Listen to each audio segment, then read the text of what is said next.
Good morning, नमस्कार, राम राम. चला तर मंडळी, आज आपण कुठं आलो सांगा बरं. तुम्हाला माहिती आहे का हे ठिकाण कुठलं आहे, काय म्हणतात, हा कुठला देव आहे? चला मी तुम्हाला विस्तारितपणे सांगते बरं का माझ्या देवाची माहिती. हे सोनारी म्हणजेच सोनारीचा काळ भैरवनाथ. कोण काळ भैरवनाथ म्हणतं, कोण शिदाजी म्हणतं, कोण शिदोबा म्हणतं.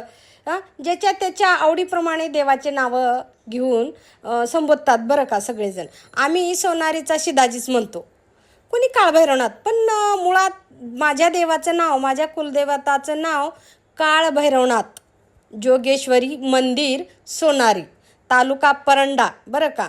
अशा प्रकारे ह्या ठिकाणी सोनारी इथे माझ्या कुलदेवताचं मंदिर आहे. इतकं अप्रतिम सुंदर मंदिर आहे मंडळी, विचारता सोयनी. या मंदिराची तुम्हाला मी खासियत सांगते. हे पहा, इथं बसलेले मायलेकरं, त्यांना काय म्हणतात माहिती आहे का? काय प्रेम आहे मायलेकरामधलं तुम्हाला सांगते मंडळी. एवढ्या कडला बसलेली ही माता माऊली आपल्या पिलाला घेऊन ती झोपी गेलेला आहे. ती एवढं बिनधास्त पिलू झोपलंय आईच्या कुशीत की त्याला असं म्हणजे बिलकुल भनक सुद्धा नाही की माझी आई एवढ्या कडला बसली आहे, माझ्या आईचा हात निसटल, मी खाली पडन, मला लागल. बिलकुल त्याला कसलीही भय भीती नाही. का नाही माहिती आहे का? तर ते त्याच्या आईच्या खुशीत आहे. जोपर्यंत तुम्ही तुमच्या आईच्या जवळ आहेत तोपर्यंत तुम्हाला काळसुद्धा येऊन शिवू शकत नाही आईच्या परवानगीनुसार. एवढी आईमध्ये ताकद आहे मंडळी. बघा, इथल्या मंदिराची खासियतच ही आहे की खूप आणि खूप माकडं आहेत इथं. आणि मी दरवर्षी 1 डझन 2 डझन 4 डझन म्हणजे जेवढे लागतील तेवढे केळी घेऊन मी माकडाला, मग केळी असतील, फुटाणे असतील, नारळ, काही पण मी खाऊ घालते आणि मी इथून घेऊन जाते बरं का.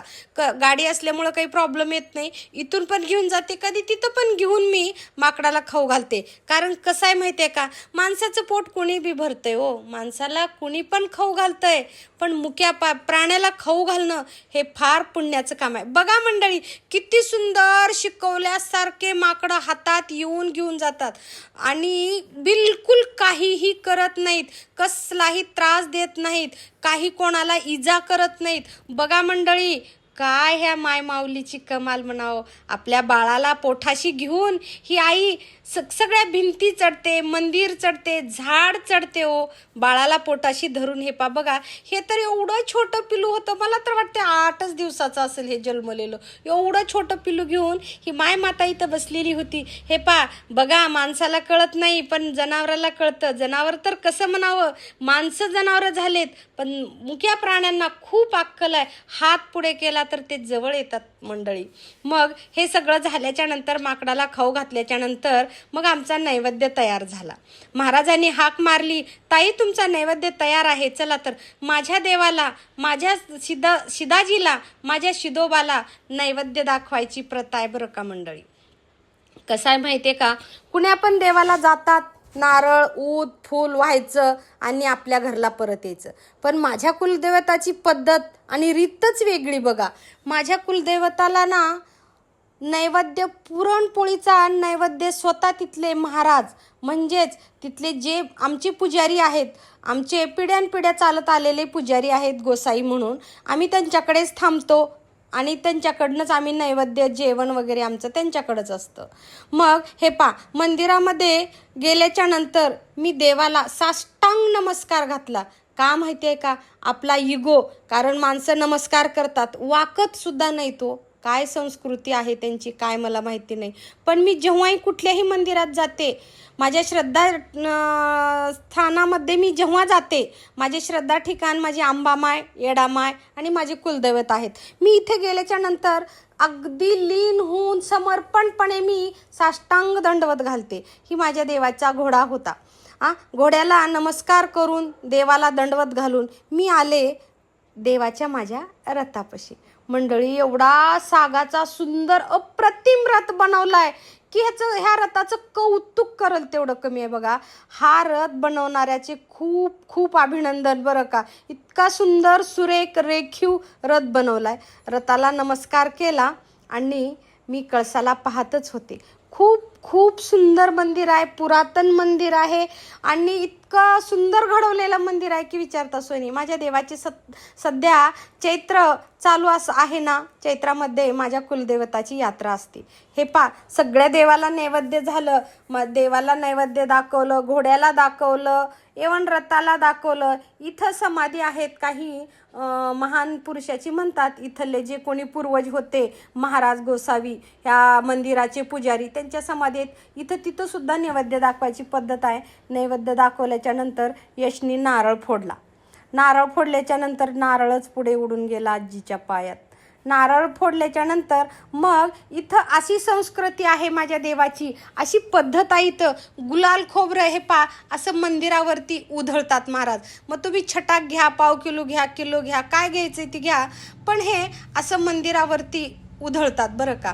इथं पण आणि ज्योतिबाला पण अशीच पद्धत आहे. मी गेलेली आहे ज्योतिबाला पण माझ्या देवाला पण अशीच पद्धत आहे. आणि हे मखमलसारखं गुलालाचं उधळण झालेलं इतकं सुंदर, पायाला अप्रतिम मऊ मऊ लागतं, जणू काय आपण गुलाबावरती पाय ठेवलं असं. इतकं म्हणजे करकरीत, म्हणजे मऊ मऊ स्मूथ स्मूथ, पायाला एहसास सुद्धा होतो देवाचा मंदिरात आलेला. मंडळी, आम्ही नैवेद्य दाखवलो, सगळी विधी पूर्ण केल्याच्या नंतर आम्ही देवावरती गुलाल खोबरं उधळलो. इथली जे संस्कृती आहे, जे पद्धत आहे, माझ्या सासू सासऱ्यांनी जे काही मला सांगितलेलं आहे त्या पद्धतीनं आम्ही देवाची आराधना करतो. इथं आल्याच्या नंतर ते सर्व कार्य करतो आणि आपण आपल्या घरचा जे कुलदैवत आहे ते इथं घेऊन यायची पद्धत आहे. आणि देवाला भेटवायला आणायचं म्हणतात बरं का. आम्ही पण आणतो दरवर्षी.